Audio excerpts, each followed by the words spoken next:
Bienvenue sur ma chaîne Sid Sense. Je m'appelle Sid, j'ai bientôt 23 ans. Aujourd'hui on se retrouve pour ma 7ème vidéo qui est donc la 5ème et déjà avant-dernière de ma série tuto de Noël. Dans cette dernière, je vous ai partagé 6 tutos de créa autour de Noël, un par semaine jusqu'à Noël, pour vous aider à le préparer au mieux et j'espère que ça vous aura donné des petites idées de cadeaux à offrir à vos proches. Comme vous avez vu, il y a eu des projets couture et aussi des projets crochet comme celui d'aujourd'hui. Certains plus rapides et faciles à réaliser que d'autres et qui peuvent notamment faire de super idées de cadeaux de dernière minute. Et aujourd'hui on va donc réaliser ce petit coussin. Je trouve que c'est une idée cadeau super cool, réconfortante, qui peut décorer les intérieurs de nos proches et qui en plus de ça est plutôt simple et rapide à réaliser. Et typiquement là je vous poste ce tuto une semaine avant Noël, donc si vous n'avez pas encore trouvé d'idée cadeau pour quelqu'un, ça peut vraiment faire le taf. Et vous pourrez le réaliser en même pas une après-midi. Perso, moi je vais l'offrir à ma petite sœur. Juste avant de commencer, je voulais encore remercier tous ceux qui sont déjà abonnés et bienvenue à tous les nouveaux. Ça fait à peine 2 mois que je me suis lancée ici sur YouTube, que je vous partage mes créas, crochets, couture et notamment mes petits tutos, avec toujours comme fil rouge l'écologie et que je vous partage un petit bout de mon monde quoi. Et encore une fois, bon je le répète à chaque fois parce que c'est encore mes débuts, mais soyez indulgents parce que voilà, ça fait vraiment pas longtemps que j'ai commencé à faire ça, à créer des vidéos longues, des tutos, donc ça risque de pas être parfait et surtout c'est pour une personne timide comme moi, c'est pas un exercice facile que de partager ma voix voilà, sur les réseaux, donc bon, merci d'avance d'être indulgent. Donc c'est parti. Donc pour réaliser ce petit coussin, on aura besoin de laine, à peu près 150-200 grammes. Vaut mieux prendre plus, comme ça on est sûr de ne pas être à court de laine, sinon c'est la catastrophe. Et vous pouvez utiliser la matière que vous voulez, tout dépendra juste de la texture que vous voulez donner à votre coussin. Par exemple le fil chenille, ça peut donner un aspect tout pilou-pilou, donc pour quelque chose de plus réconfortant, plus doux, vous pouvez opter pour ce fil. Sinon le coton c'est hyper cool aussi pour donner un aspect peut-être plus délicat, plus classe au projet entre guillemets. Mais donc ce qui est bon à savoir aussi, c'est que du coup pour ces deux matières là c'est plus ou moins facile de crocheter ça, surtout quand on est débutant. Le chenille est plutôt confortable à crocheter, mais on voit pas tout à fait tout le temps les mailles, et le coton c'est un peu plus raide, donc moi ce que je conseille c'est l'acrylique parce que ça permet de mélanger un petit peu des deux mondes, puisque c'est une matière plutôt lisse et légère, plutôt souple et qui est en même temps douce et réconfortante, donc ça s'incorporera vraiment parfaitement dans un décor. Vraiment ça c'est parfait, surtout quand on débute parce que c'est un fil facile et agréable à travailler. Donc voilà. Et en plus c'est un projet super cosy à travailler, qui une fois qu'on a chopé le truc qui est vraiment fluide et agréable à travailler. Notamment dans ces temps froids où on se met sous un plaid devant un film ou une série avec une petite boisson. C'est vraiment parfait comme projet pour ça. Ensuite tu auras besoin d'un crochet adapté à la taille de votre laine. Moi ce sera un 4 mm parce que je vais doubler la laine. Vous pourrez faire comme moi, doubler, tripler. Si vous avez un fil que vous aimez vraiment mais qui est un peu trop fin. Pour le tripler, je vous laisse aller voir mes tutos précédents où j'explique la technique. Voilà. D'un tissu pour pouvoir coudre la base du coussin, de rembourrage, ensuite du fil. Personnellement ce sera du blanc et d'une aiguille de couture. Une autre aiguille mais cette fois-ci spécialement pour la laine, de boutons pression, d'un mètre ruban, de marqueur de maille et d'une petite paire de ciseaux. Et d'ailleurs, avant de commencer, je tenais à préciser un petit truc qui est super important pour moi. La laine, en fait, c'est un lot que j'ai déniché chez Emmaüs. Les boutons pression viennent aussi d'une ressourcerie. Le rembourrage vient tout simplement de vieux coussins qui étaient bons à jeter, mais dont j'ai récupéré les différentes parties, donc typiquement les zips, mais aussi le rembourrage et les bouts du tissu qui n'étaient pas abîmés. Et enfin, même le tissu là, vous pouvez le voir, il a un peu une matière spéciale. C'est en fait un vieux oreiller qui était vraiment tout défoncé que j'ai récupéré. Donc j'ai récupéré le rembourrage, mais j'ai aussi récupéré ce tissu qui est justement parfait pour faire la base d'un tissu, puisque c'était déjà la matière d'un oreiller. Je vous précise tout ça tout simplement parce que l'écologie, en fait, comme je vous le disais juste avant, c'est vraiment une valeur qui m'est chère et c'est pour ça que je déniche tout mon matos pour créer là-bas. Genre littéralement, Emmaüs c'est presque mon QG. Parce que c'est aussi ça que j'essaie de partager sur mes réseaux, c'est qu'on peut vraiment trouver des matières premières et même du matériel pépites de seconde main pour créer de super pièces, mais de manière encore plus durable et respectueuse de la planète. Je tenais à vous en parler parce que c'est aussi ça qui m'anime. Pour moi, ça fait véritablement entièrement partie de ma façon de créer. Et c'est pour ça aussi que je vous partage tout ça sur mes réseaux. Et si ça peut vous inspirer à faire pareil, même une personne, j'en serais vraiment ravie. Petit topo sur les points à connaître avant de commencer. On aura besoin de savoir comment faire le nœud coulant, la maille en l'air, le cercle magique, la maille serrée, la bride et la couture basique. Donc maintenant, on peut commencer. Donc comme je vous ai dit, je vais doubler ma laine. Je vais venir tout simplement trouver une partie. Et ensuite le deuxième qui doit être quelque part dans le trou. On va venir tirer. Et voilà, bon, souvent ça tire plus que ce qu'on voudrait, donc bon, c'est pas grave, on va faire genre on n'a rien vu. Et on va venir utiliser deux bras comme ça, côte à côte. Il n'y a rien de plus à faire. Donc pour commencer, on aura besoin de savoir comment faire un cercle magique. Et donc, on prend le bout libre du fil qu'on vient placer sur nos doigts, au-dessus de nos doigts. Vous allez faire passer le fil derrière. Faites pivoter vos doigts. Et ensuite, venez passer le fil au-dessus de la boucle précédente pour former une espèce de X. Et ensuite, vous venez récupérer le brin de gauche en faisant passer votre crochet sous le brin de droite et en venant récupérer du coup le brin de gauche. On vient attraper le fil et faire une maille pour sécuriser le tout. Et donc voilà, on a fait notre cercle magique. Et nous ici, on va avoir besoin d'utiliser la bride.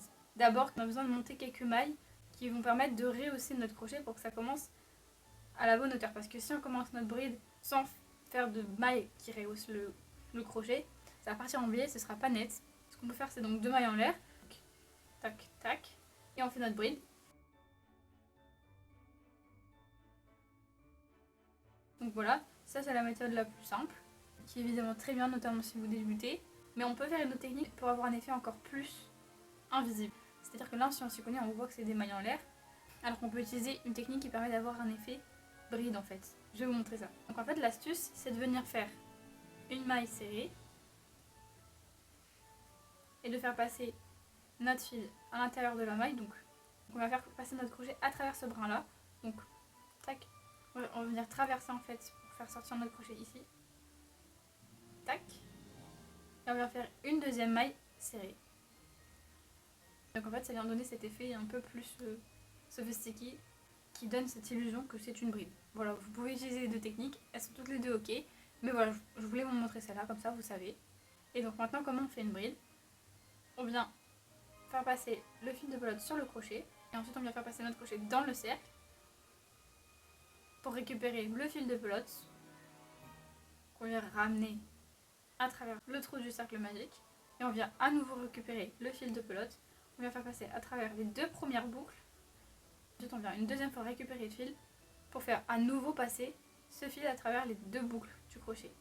Je vous remontre. Tac. Tac. Et là vous voyez on a 1, 2, 3 boucles plus le fil qu'on a récupéré. On vient passer à travers les 2 premières boucles. Puis on revient chercher le fil pour à nouveau le faire passer à travers les 2 boucles qui sont sur le crochet. Et voilà. Et donc là, on a fait notre première partie de ce qui est en fait un carré granny, tout simplement. Ce qui est bien avec ce tuto, c'est qu'ensuite vous saurez faire un carré granny, puisque c'est exactement la même technique. Et donc là, on a fait notre premier cluster, on va dire. Notre première partie du motif, entre guillemets. Et en tout, il y aura 4 clusters de 3 brides qui vont former la base du carré granny. Et donc, une fois qu'on a fait ce cluster de 3 brides, on vient faire une maille en l'air et on recommence ce qu'on vient de faire. Donc, un cluster de 3 brides, 1, 2, 3, et à nouveau une maille en l'air après chaque cluster. À nouveau, on fait le 3e cluster.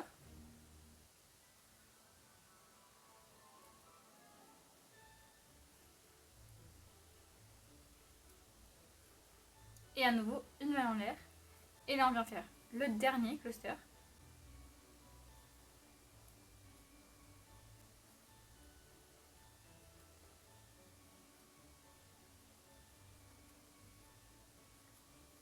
Et une dernière maille en l'air. Et là c'est à ce moment-là qu'on va venir resserrer notre cercle magique. Et donc là pour finir le rond, on vient passer notre crochet à travers la première maille, qui est donc celle-là.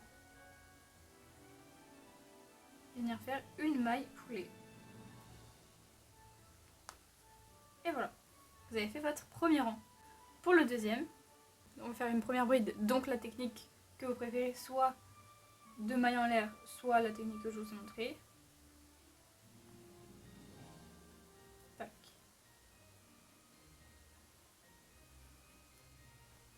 Tac. Petite pause ici pour que la moitié du montage vous rajoute une information importante. En fait là, si on vient faire une première fausse bride, c'est qu'en fait on est dans un angle et là on peut pas vraiment commencer par faire un vrai cluster avec 3 brides. C'est pour ça qu'on commence par faire une bride, qui est du coup la fausse bride, parce qu'en fait, elle vient faire office de dernière bride du rang numéro 2. Vous verrez ce que je veux dire à la fin. Et on va venir faire une maille en l'air. C'est simple, entre chaque cluster, il y aura à chaque fois une maille en l'air.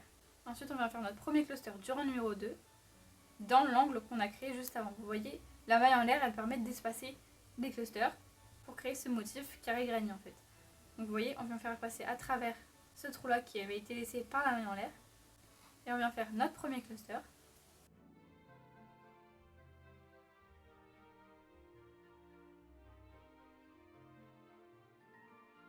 Voilà. Pour maintenant venir faire un deuxième cluster dans le même angle.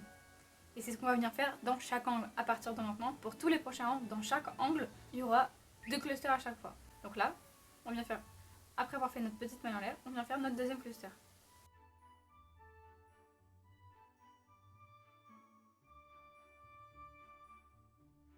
Et ensuite, on refait notre maille en l'air pour pouvoir aller dans l'autre angle, faire notre troisième cluster. Donc vous voyez, il y a encore ce petit espace. On vient passer notre petit crochet à travers pour faire la troisième succession de brides. Et à nouveau, une maille en l'air et un deuxième cluster dans le même angle.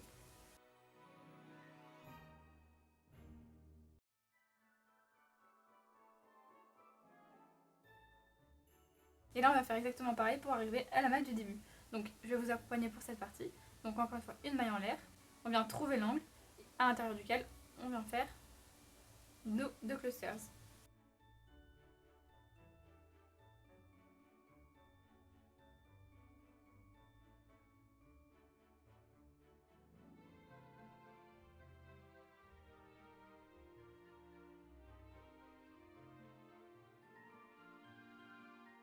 Une maille en l'air. Et on vient dans le prochain cluster. Donc là, on vient faire le premier cluster de ce 4e angle, comme normalement, avec notre petite maille en l'air. Et donc là, quand on arrive à notre dernier cluster, eh bien, on vient pas en faire 3, mais on vient en faire que 2 parce qu'il y a déjà celle-là qui compte comme 3e bride. Donc, 1 et 2. Et donc on vient terminer en faisant une maille poulée à travers cette première bride. Et voilà. Et là vous avez votre deuxième rang de fait. Donc là vous voyez bien que du coup il y a le motif qui commence à se créer avec nos clusters à chaque fois et un espace entre. Et maintenant à partir de là, dans chaque espace qu'il y a entre les angles, on vient faire un cluster de brides. Et encore une fois, dans chaque angle, 2 clusters de brides. Donc 2 fois 3 brides. Et donc pour commencer à cet endroit-là, on vient faire soit du coup 2 mailles en l'air, soit ce que je fais moi, c'est-à-dire tac, tac. D'ailleurs, je vous ai pas montré encore une fois parce que j'oublie à chaque fois, mais vous pouvez évidemment pour vous aider marquer la première maille, hein, comme ça. Comme ça, vous savez que c'est dans celle-là qu'il faut insérer le crochet. Faites ça à chaque fois que vous faites votre première maille si vous débutez, pour mieux visualiser où est-ce qu'il faut commencer. Et terminer du coup. Et donc, première bride de faite, 2, 3, et on vient refaire une maille en l'air pour accéder au prochain espace, qui est donc un angle, ce qui veut dire qu'on va du coup venir faire 2 fois 3 brides, 2 clusters.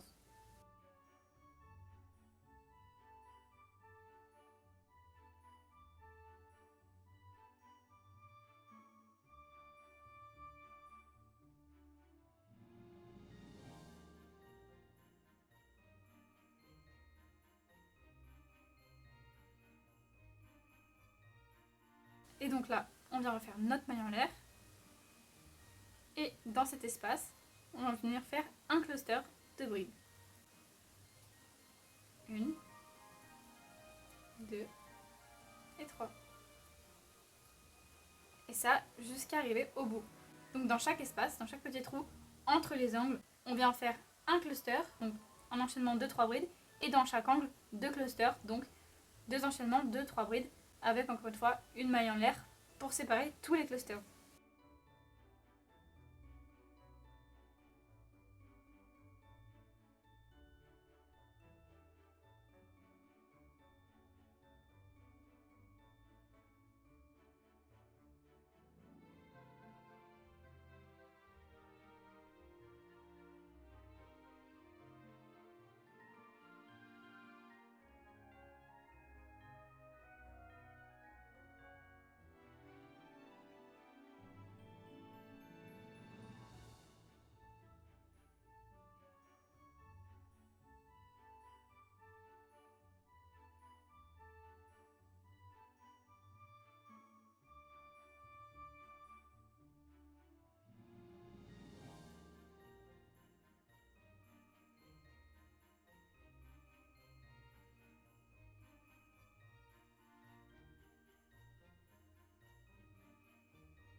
Donc voilà, j'ai fini mon 3e rang, ce qui m'amène donc à vous dire que du coup, vous allez voir que pour commencer chaque rang, chaque début de rang, vous allez enchaîner une fois la possibilité de faire directement votre premier cluster dans le premier espace, normalement, et une autre fois dans le rang suivant, vous allez devoir faire tout simplement une seule maille dans l'espacement qui est juste là où vous commencez, qui va faire office de première maille mais aussi de dernière maille quand on va arriver au bout du rang.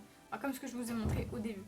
C'est-à-dire que du coup là vous voyez, je vais pouvoir du coup terminer mon rang en faisant une maille en l'air et en faisant une maille coulée dans la première maille du 3e rang.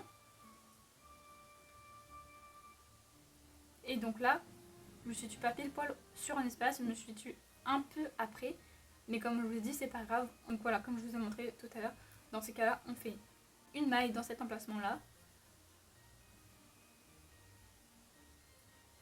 Pour commencer notre rang. Et qu'on viendra accompagner de ces autres sœurs brides quand on arrivera au bout de ce rang. Voilà. Donc encore une fois, une maille en l'air. Dans l'espace, je fais un cluster de 3 brides.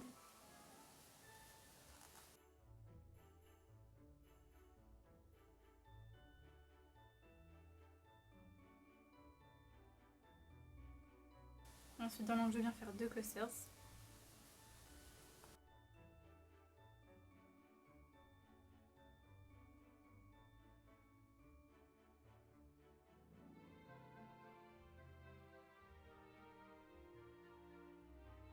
Et je refais ma maille en l'air pour faire ensuite un autre cluster dans l'espacement suivant.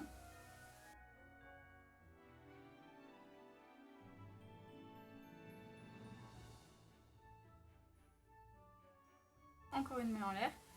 Et en fait, ça va être tout simplement ça jusqu'à arriver à la largeur souhaitée. Moi, personnellement, je vais faire 25 cm de large, un carré de 25 sur 25. Vous pouvez adapter si vous voulez. Et donc, je vous retrouve quand j'ai fini. Donc voilà, j'ai fini. Je suis arrivée à la longueur que je désirais. Perso, j'ai fait 10 rangs. Ça peut changer en fonction évidemment de la taille de la laine. Évidemment, plus elle sera fine, plus vous aurez besoin de faire de rangs. Et donc voilà, on vient tout simplement faire une dernière maille.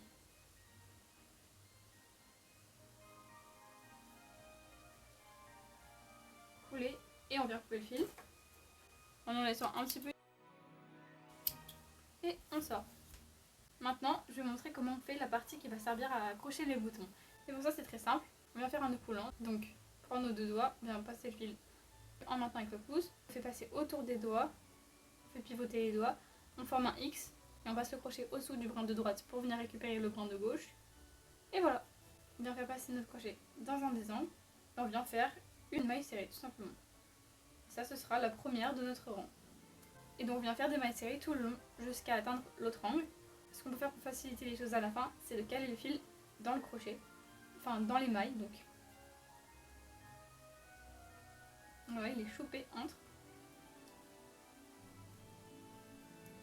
Donc voilà, dans chaque maille, l'espace aussi.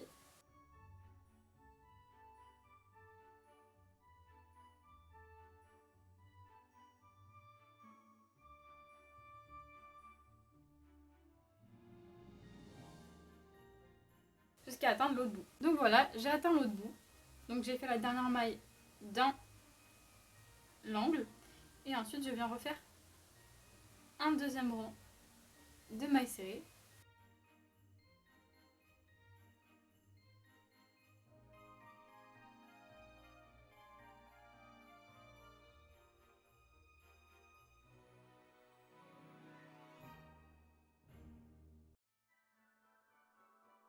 Et là je vais venir en faire un dernier, histoire d'avoir une bande assez large, mais pas trop, pour pouvoir y caler les boutons. Et ensuite la prochaine étape va être de coudre les côtés. Mais avant ça, on va faire les finitions, histoire d'être tranquille avec ça. Donc pour ça, vous venez tout simplement prendre votre petite aiguille à laine. Donc moi je fais quand même une espèce de petit nœud, histoire que ce soit bien calé. Et ensuite je viens faire passer à l'arrière des mailles. Donc là on est du côté arrière. On est sur l'envers du coup. Et on vient faire passer le fil à travers les mailles qu'on a créées.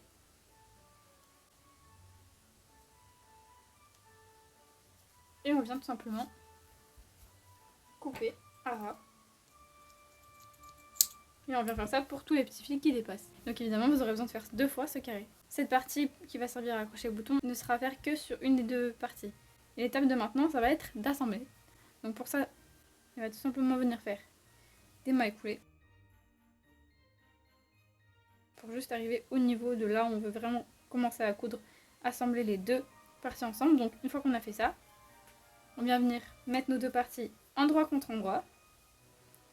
Et assembler en faisant des nœuds coulants tout le long. Donc il faudra faire attention à prendre les bonnes mailles qui correspondent bien en face l'une des autres. Donc là on est dans un angle, donc on va venir prendre l'angle d'en face et on va venir faire une maille serrée. Ensuite on va venir passer le crochet dans la deuxième maille et la deuxième, ainsi que dans la deuxième maille d'en face. Et pareil, et on vient venir faire ça tout le long. Troisième maille d'en face.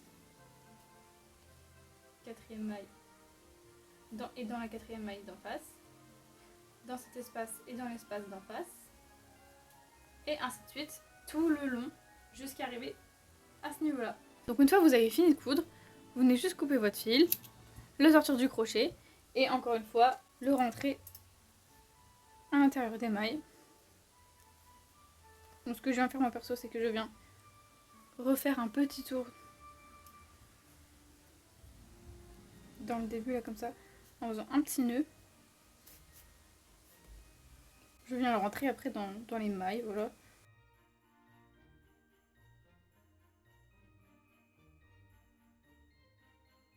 Et je viens couper.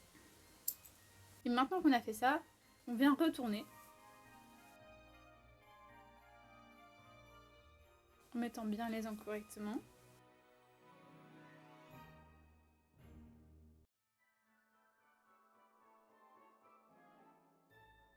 Et maintenant, on va tout simplement venir faire des repères pour trouver où mettre nos boutons. Parce que ça, du coup, la bande, elle sera rabattue à l'intérieur.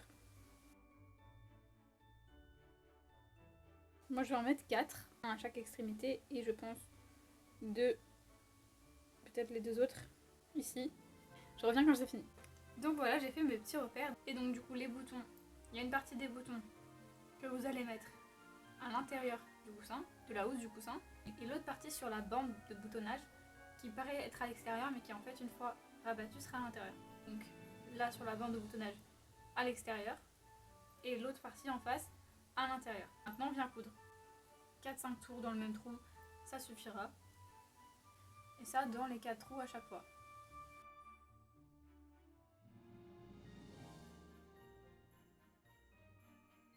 Et donc vous faites ça pour les 8 parties des boutons. Et on se retrouve quand c'est fini. Donc voilà, maintenant j'ai fini de coudre les boutons. Maintenant il nous reste donc à finir le coussin qu'on va venir mettre dedans. Vous pouvez rechecker les dimensions pour être sûr du coussin qu'on va faire derrière. Finalement c'est plutôt 26 que 25, donc je vais faire un coussin de 26 sur 26. Donc pour ça je prends mon tissu. Là ça va être très simple. Je vais tout simplement venir tracer un carré de 26 sur 26 avec les marges de couture, donc de 28 sur 28. Donc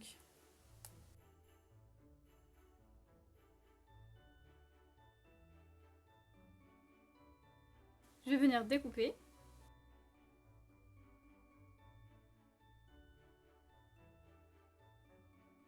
Maintenant on va juste venir marquer une petite ouverture, donc pour ça on prend le milieu en pliant, on fait un petit trait et puis on trace à peu près, donc là c'est à peu près 8 cm, donc tac 4 et voilà, ce sera suffisant pour retourner.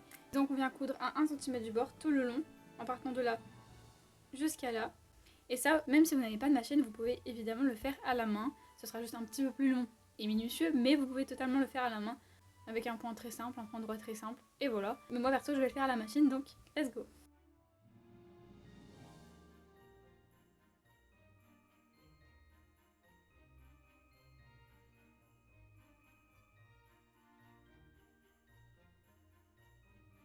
Donc voilà, ensuite on vient couper tous les fils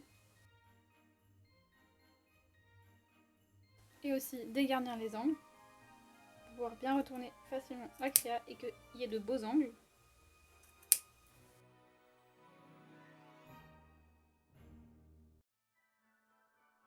Et il n'y a plus qu'à retourner.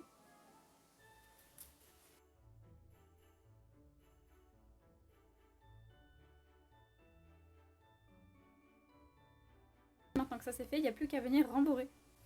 Moi je fais ça pour un peu aérer et dénouer la ouate.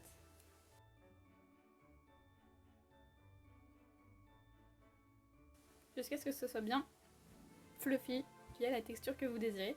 Et on se retrouve quand c'est fini. Et donc là il ne nous reste plus qu'à venir fermer.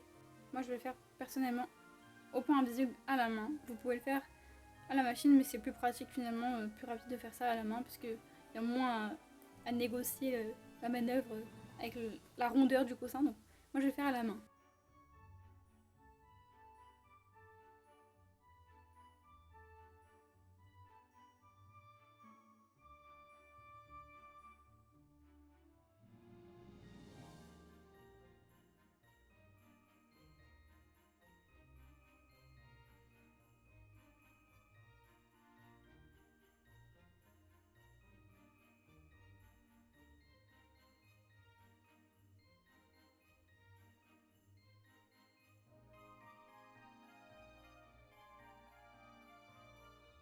Donc maintenant il reste littéralement plus qu'à enfiler le coussin dans la housse.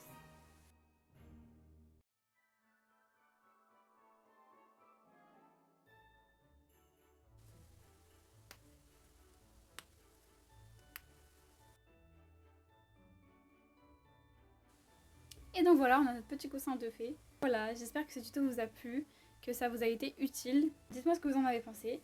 Encore une fois, ça fait vraiment pas longtemps que je me suis lancée à créer ce genre de vidéos, des tutos. Mais en tout cas, j'ai encore kiffé le faire. Et j'aimerais vraiment avoir vos retours. Et n'oubliez pas, rendez-vous lundi prochain pour le dernier tuto de Noël. J'espère que cette série de vidéos vous a plu et surtout vous a aidé. Merci beaucoup d'avoir regardé. Et si le cœur vous en dit, n'hésitez pas à liker, commenter, partager, voire même de vous abonner. Ça me ferait vraiment super plaisir et m'aiderait beaucoup. D'ailleurs, vous savez ce qui me toucherait aussi beaucoup, c'est que on relève ce défi d'atteindre les 500 abonnés d'ici la fin de l'année. Ce serait un peu mon cadeau de Noël de votre part. Voilà, je sais qu'on peut le faire. Ça m'aiderait énormément encore une fois et j'en serais vraiment touchée. Donc n'hésitez pas si vous voulez me soutenir. Merci encore une fois et à bientôt.